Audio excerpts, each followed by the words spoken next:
Okay, let's see here. I'm going to jump down to chapter 23. Okay, so what we see here is basically Torah introduces the fact that Sarah dies, okay? It's kind of ambiguous the way it starts. It mentions the fact how long she lived.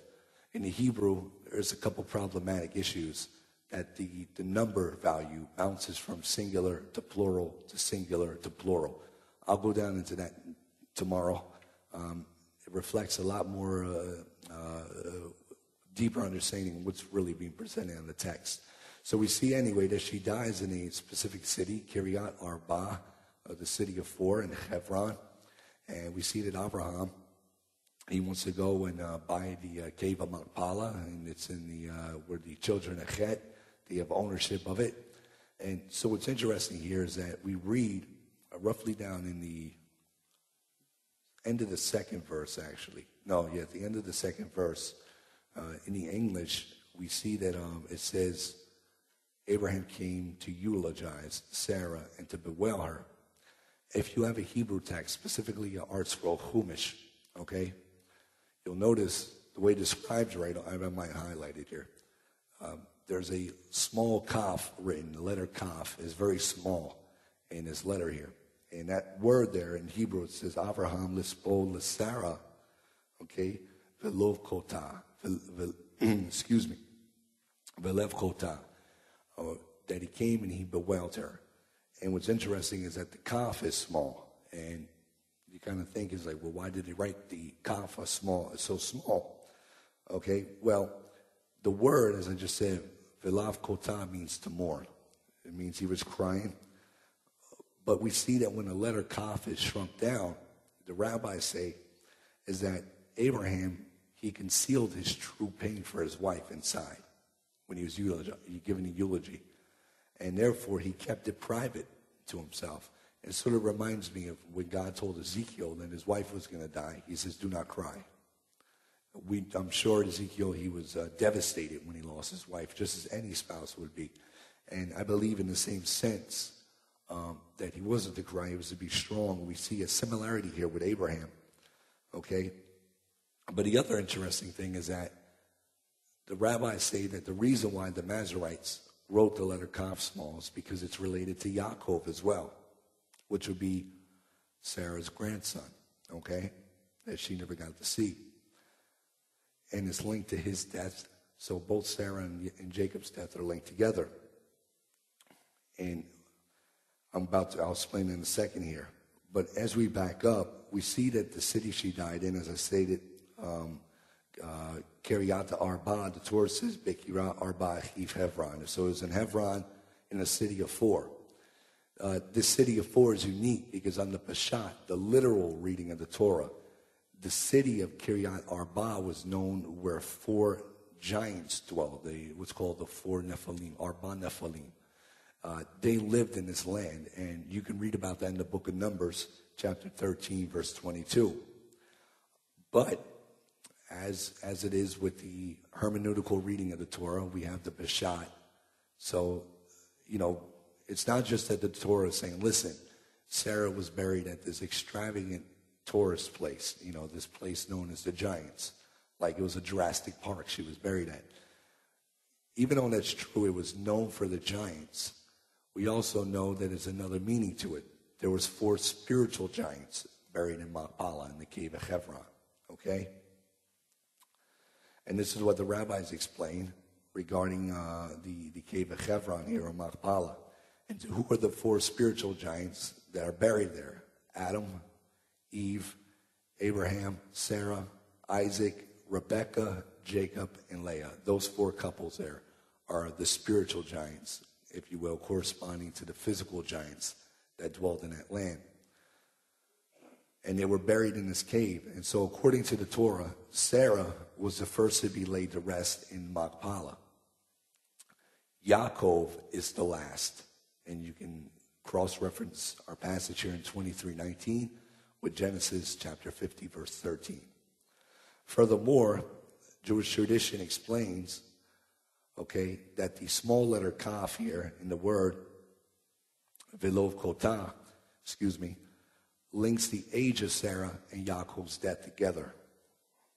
Sarah lived, Torah tells us, 127 years old.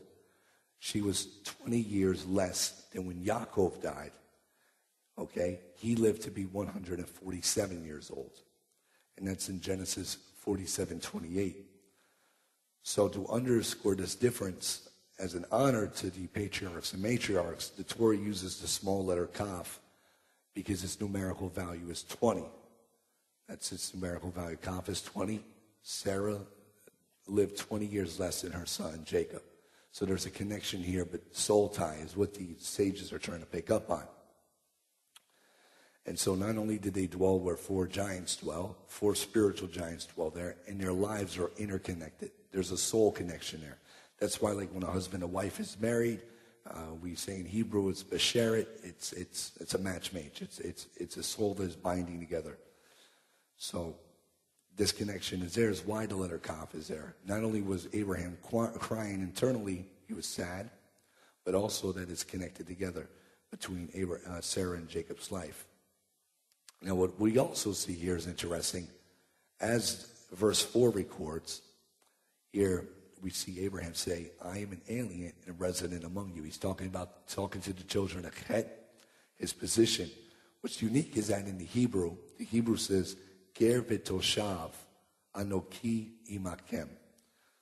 I'm an alien resident among your people. There's a little problem here in English, okay? And that problem is most English translations begin verse 4 with, I am an alien and a resident. That doesn't sound right. How can you be an alien and a resident at the same time? So it appears to be a contradiction. When you go to the Hebrew and you see where it says, Ger v'toshav, anoki imakem, it explains a much better meaning of what's going on. First, we have to understand that the Torah uses the word ger. Ger translates as stranger, it could translate as sojourner, and therefore the root meaning is saying that a person who is a ger, they're an individual who turned away from their former lifestyle. Okay, they turned away from a former path to start a new journey. This is what we see happen with Abraham. And that's what we learn in Parashah Lech Lecha, when God told him to go forth from his homeland. So Abraham turned away from his father's house, his whole culture, his upbringing, and he began to journey to Eretz Israel. The word toshav, where it says ger toshav, actually means a dweller, not a citizen at all. It's a dweller. So what Abraham was saying to the children of Het was that he was a sojourner from a foreign land who turned away from the path of his homeland, and he is not a native citizen like the natives of Canaan. Okay? He's only a dweller among them, he's pointing out. So the rabbis, they usually focus in on this verse, as well as other parts of the Torah, and this is where they derive where we get what's called halakha, if you will, the way to walk or Jewish law, halakha from, regarding the laws of conversion. So according to the rabbis, a person who accepts what's called the Noahide laws, this is a rabbinic understanding that if a person is not to live in Israel to be Jewish, then they take on the status of what's called the Noahide.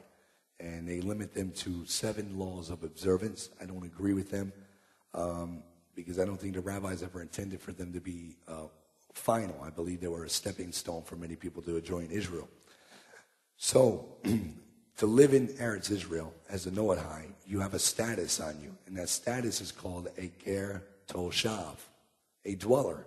This is what Abraham is identifying himself here amongst the children of Het. And so you would be recognized, a person would be recognized essentially, a ger toshav, as a righteous Gentile, not a Jew. In other words, you don't have full access to the land. Okay? Now, last I checked in the Bible, okay, it says the nations that come and join, they get full access. Okay, so see, this is why I nitpick at Messianic leaders in the movement. I tell them usually to their face, you can't treat Messianic Gentiles as Gentiles. There's no such terminology, rabbinically speaking and biblically speaking. They're on a journey, okay? And this is why conversion, the word conversion in Hebrew is giru, comes from the word ger, okay? As it's speaking about a person who's on a path of dwelling. They come from a path like Abraham, their journey, and they turn away from their former ways to come acknowledge the living God of Israel. So once a person completes this process of girut or conversion, they're no longer recognized as a ger toshav. They're called a ger zedek, a righteous sojourner, which is basically a Jew. That's what they call it, because that's what Abraham was. He journeyed, he crossed over, and he became the first Jew in Israel's history. Verse 4 also teaches us how Abraham expressed the dual role that every member of Israel must play. On one hand, he was the resident of his country, as much that he worked and he prayed for its welfare. This also reflects what Jeremiah the prophet advised the Jewish people to do in Jeremiah 29, verse 7. But on the other hand, we see that the believer in this world is always an alien. And this is why our allegiance is to God and his goals set forth in the Torah. Okay, so a believer must always be ready to be a lonely alien in this world. Messiah says that you're in the world, but you're not of the world. Therefore, we have to resist the cultural norms and the peer pressure that surrounds us, and because it's a unique responsibility of being a light to those in darkness. It makes you stand out like a sore thumb, but a good one. Okay? And this is what the Brit Hadashah teaches us. When we go to the writings of Kepha and his Iggeret, his first epistle, that's 1 Peter chapter 2:11, we see Kepha says, Yechar Chavarim, dear friends, I urge you as aliens and temporary residents not to give into the desires of your old nature, which kept warring against you. And Kepha is speaking about the fact that he's talking about people's natures who were before unregenerated. They lived in the flesh, Gentile nature. That's what he's talking about. But there's a double play on it, because he's trying to tell people, listen, your permanent dwelling is not in this world. This world is a temporary existence. So he's telling us to resist against the desires of this world. And so in response to this, many believers who feel that they may be inferior of being considered a part of Israel, okay, is because they come from the nations. But we see that Abraham is the model that we follow after, okay? He's the model, all right?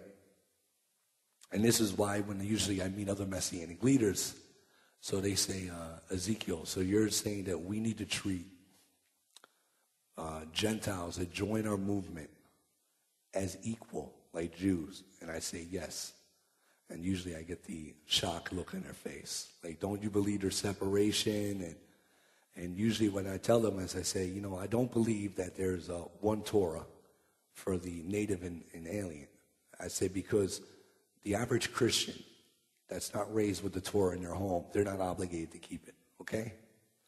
To the Jewish person who has the Torah, they have the customs, they have the traditions. There's no excuse. They choose to ignore it, that's on them. That's their judgment, okay?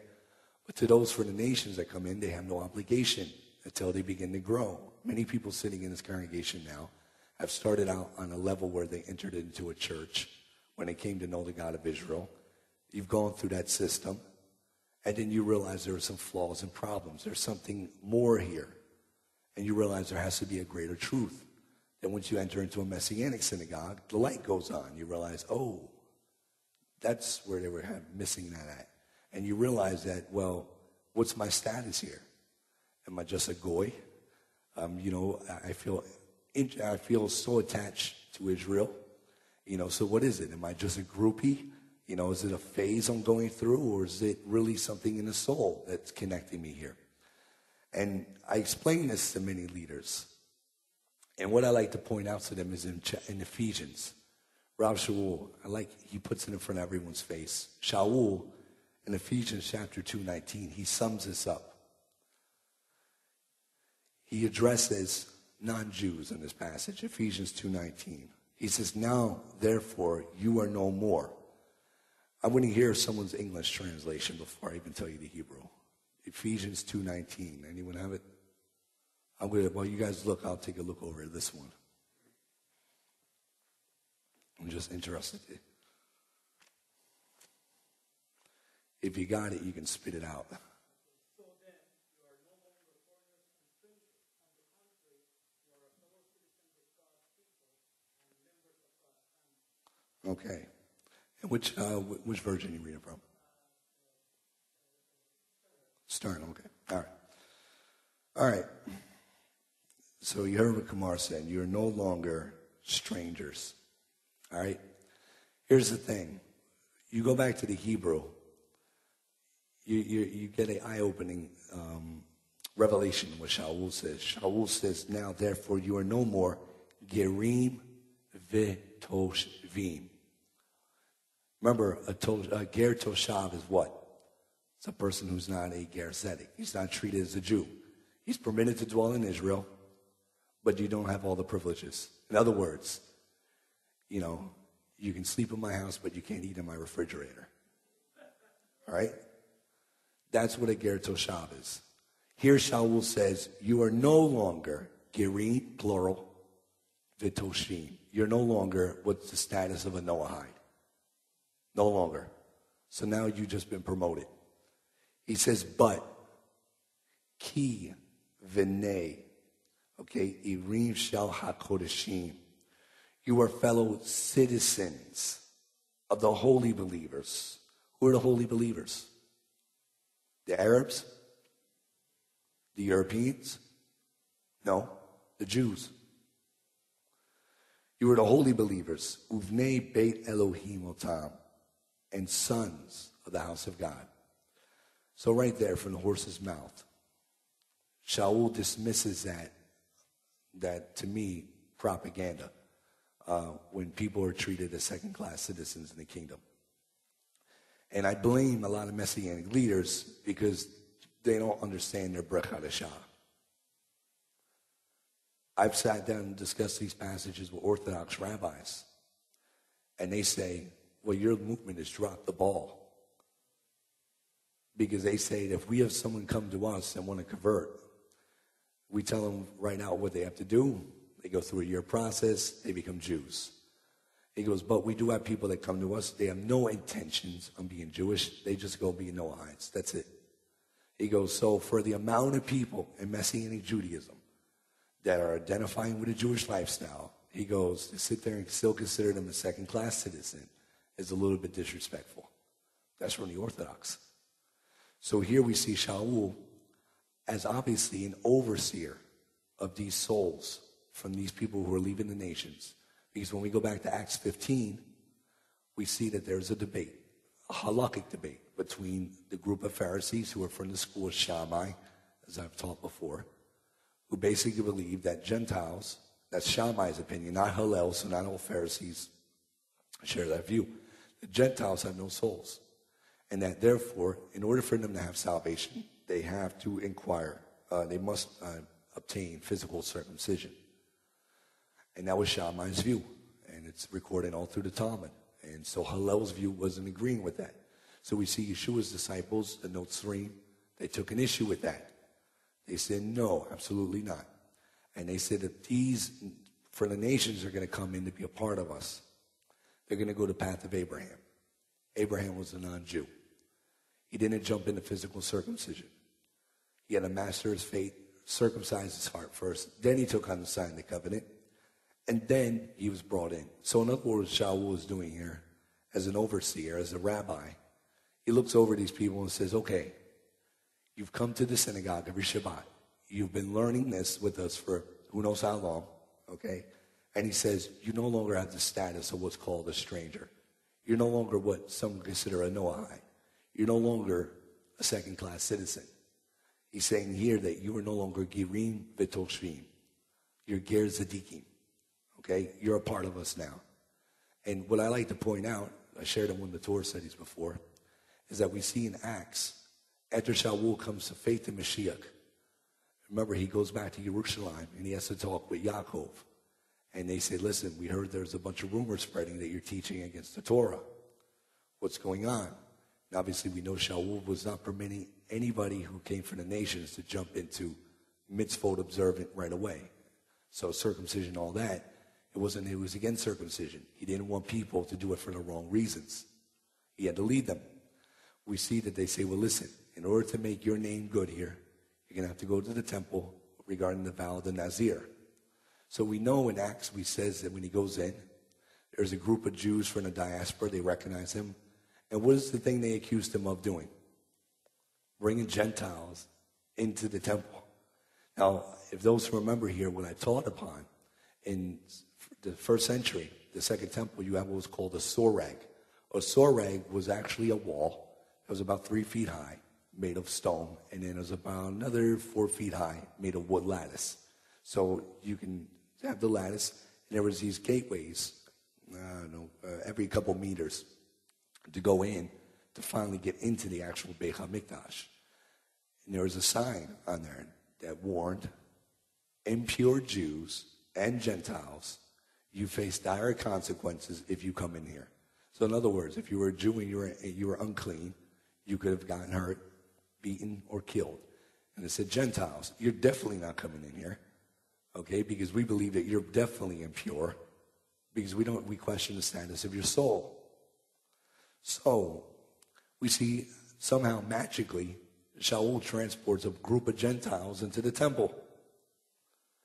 Obviously, when Shaul came to this revelation, he no longer saw them as Gentiles.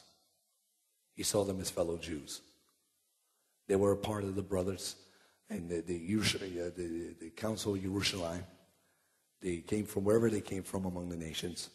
And we see that they were no longer treated that way. So the Jews in the diaspora that took issue with them were obviously those who agreed with the view of Shammai. And so they wanted to kill him for what he was doing. So usually when I bring that up to Messianic leaders, I get a very dumb look in their face. I didn't know that. How long have you been a Messianic rabbi for? And I said, it's right in your own Brit Hadashah. It's right there, and you don't know it. So you're still going to peddle the propaganda that there's second-class citizens in the body of Messiah today? And they say, so you like to teach Torah to non-Jews? I said, well, no. I said, I don't force anyone in anything. I said, everyone's welcome to come in. Those from the church, it's our job to teach them how to come in step by step. You just don't throw anything on them. So that's too overburdened. That's what Kepha's issue was.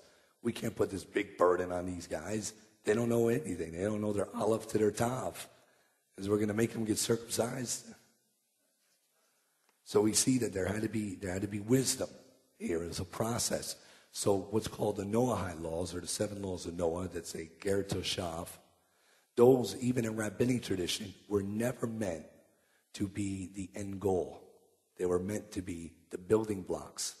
That if an individual felt compelled by the Spirit of God to take on the Torah or the yoke of the kingdom, they can then go up a little bit more spiritually into what's called this path of Kiru. And all this is based here in our Torah portion. So we see here with Abraham, he is the model for us to follow in this path. And so people usually treat the conversion thing as so mainstream, so man-made. But the fact is, we're all converting every day. Okay, we're learning to convert our fleshly desires into the Spirit of God. So it's a path of conversion. It's almost like when I used to work in TV and the FCC, they said, listen, by this year at this time, we're no longer analog. You have to go digital. So it took quite a couple months, almost a full year, to upgrade all the equipment in the building, pulling cables out, putting cables in. In other words, it was a daily process of upgrading or converting. It wasn't just, bam, you're done. Because if we would have did a rush job, we would have had a massive amount of phone calls and government fines saying you guys did it the wrong way. And so that's what I believe Yeshua's disciples were concerned with. Many of the nations that were coming in, this is not just a go give them the flint and the rock and let them go circumcise themselves, or the women come in and we'll tell them to do this. That wasn't the way to do it. And that's not the way to do it today. In fact, Rabbinic Judaism models its method of conversion actually based off of how the disciples of Yeshua laid it out. Because when you compare how conversion was done thousands of years ago to today, you'll see that there's a difference. That also has to do because they do not follow the view of Shammai today. They follow the view of Hillel, which Yeshua agreed with most of the time. So this is a very good scripture we see here to learn from, and I'm gonna end there.